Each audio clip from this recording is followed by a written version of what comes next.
Today, for this little discourse or chat that we have after the Jummah prayers, I am going to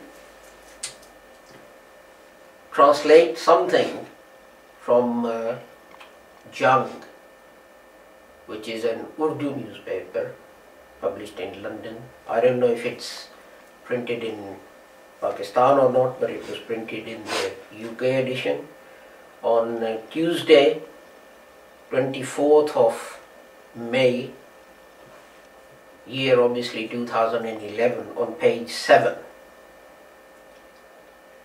And the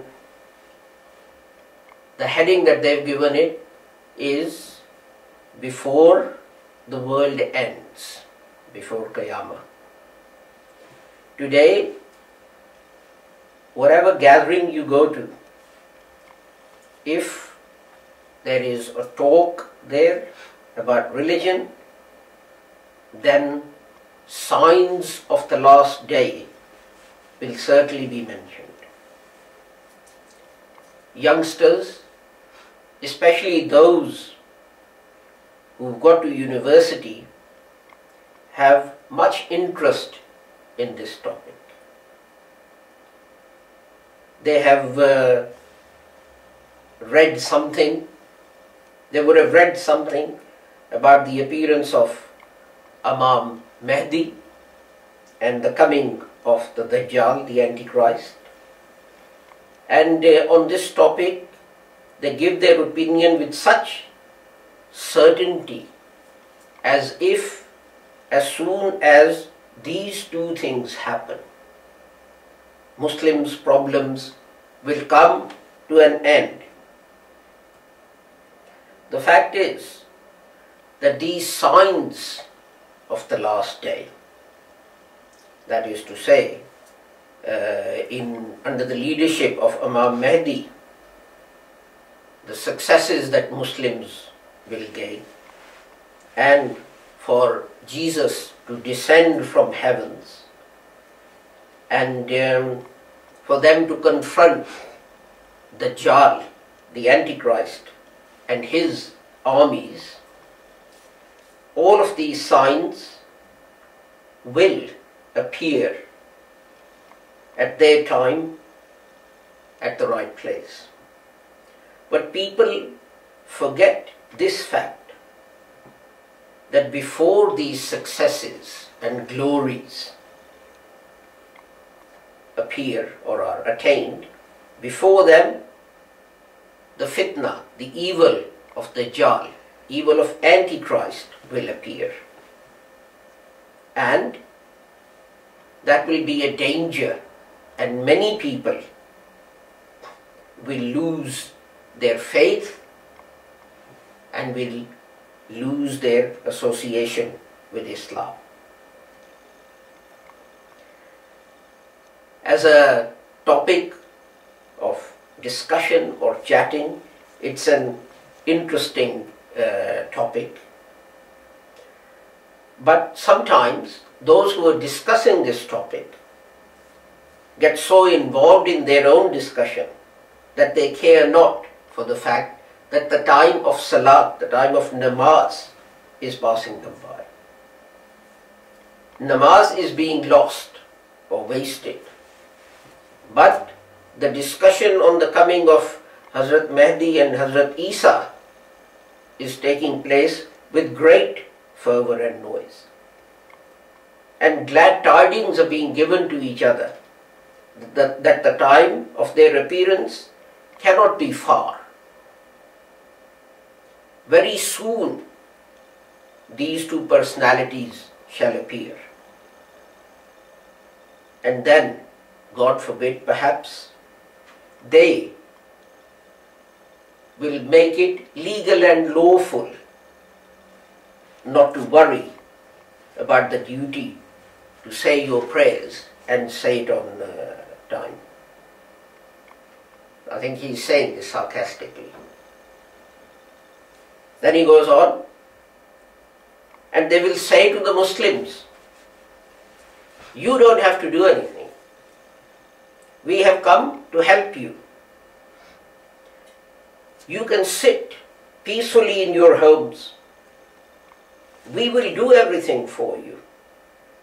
We will gain all the successes and all the glory. And then we will put all those successes in your lap and disappear. The truth is, this is not what will happen. The fact is that one party of Muslims will oppose them. One party will fall silent and sit in their homes. They too will not support the Mahdi and Isa. Sorry, I added this. Only a few people, very small in number, will be with Imam Mahdi and Hazrat Isa alayhi salam. Because the evil of Antichrist would have deprived most people of their belief and their faith. Those people who don't want to leave their comforts now, those people who don't get up in the winter, in the morning for Fajr prayer because they cannot bear to leave their warm and soft beds, will they, when the Mahdi takes up the sword and starts the struggle, will they be with him? The situation will be this, that all those who demand or ask or plead for something, all their wishes and desires will be fulfilled by the Antichrist and his companions. And in those circumstances, only the fortunate ones, only the lucky ones will be able to guard their faith. These miracles that are associated to the Antichrist, repeatedly they mention financial well-being. They mention artificial rain from heavens. They say that he will make dead life. They'll make dead fields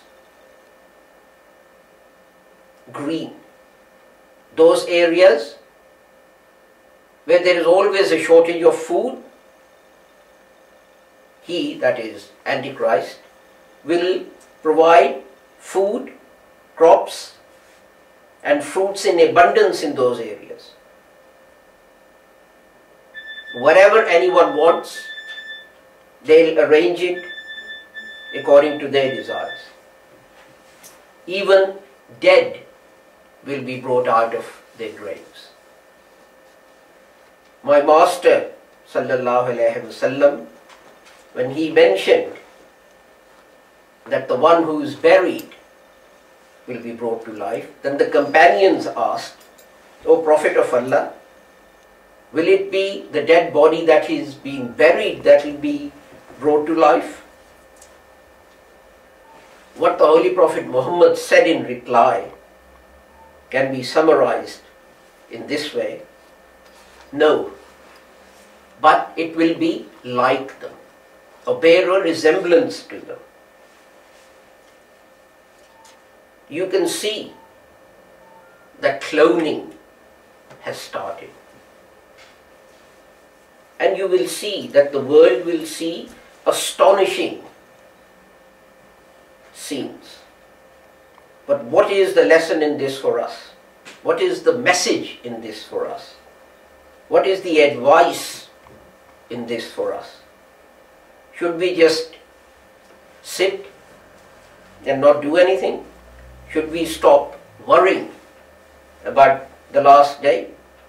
Should we stop struggling to improve our situation and stop struggling to reform ourselves?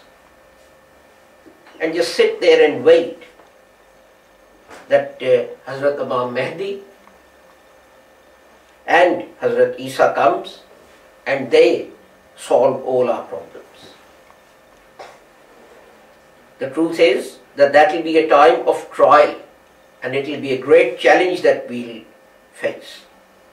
And that will be a time of evil,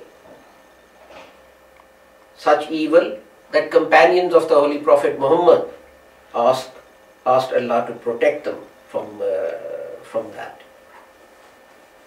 So there will be a few fortunate ones who under these conditions will take the side of these righteous personalities.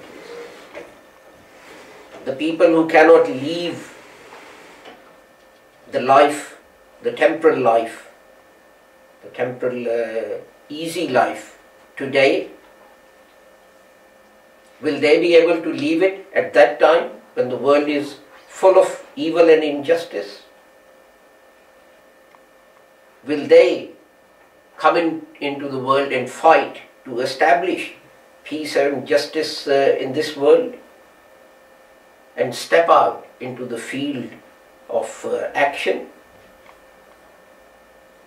A time will come that just like at the Battle of Badr, there were only 313 people in the whole world ready to lay down their lives for the truth.